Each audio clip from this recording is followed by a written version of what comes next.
હા દેવઋષિ, કેમ અત્યારે આટલા બધા દોડતા દોડતા ઉઘાડા પગે તમારે વૈકુંઠપુરી પર આવવાનું કારણ બન્યું?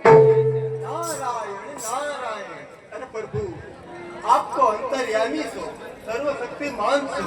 આ વાતથી તમે ક્યાં જાણશો? આહા દેવઋષિ, તમે આટલી બધી પ્રમાણ કેમ ભટકાવો છો? શું વાત છે, મને જણાવો દેવઋષિ.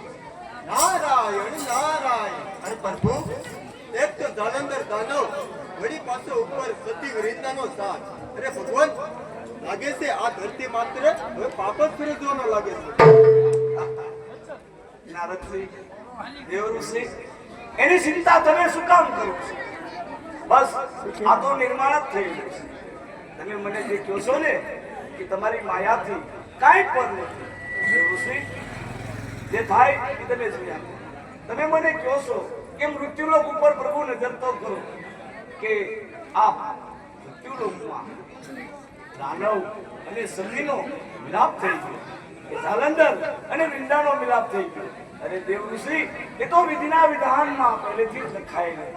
જાલંધર અને વૃંદાના સત્પણ પહેલેથી જોડાયેલા છે. હા દેવઋષિ, સતી વૃંદાને શ્રાપ હતા. એને દુર્ગાશ્રયના શ્રાપ હોવાથી એના સત્પણ જાલંધર સાથે જોડાયેલા છે. એટલે આ તો બનવાનું હતું દેવઋષિ. તમે આની ચિંતા ન કરો, જે થવાનું હોય એ જ થશે.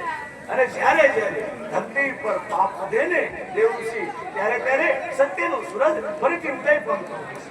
એની ચિંતા તમે ન કરો કે થવાનું ઓછી થશે. આ તો બધી માયા છે.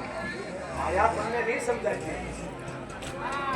નારાયણ નારાયણ. આ પ્રભુ, તમારી લીલા તો અપરંપાર છે. તમે જે થાય એ જોયા કરો.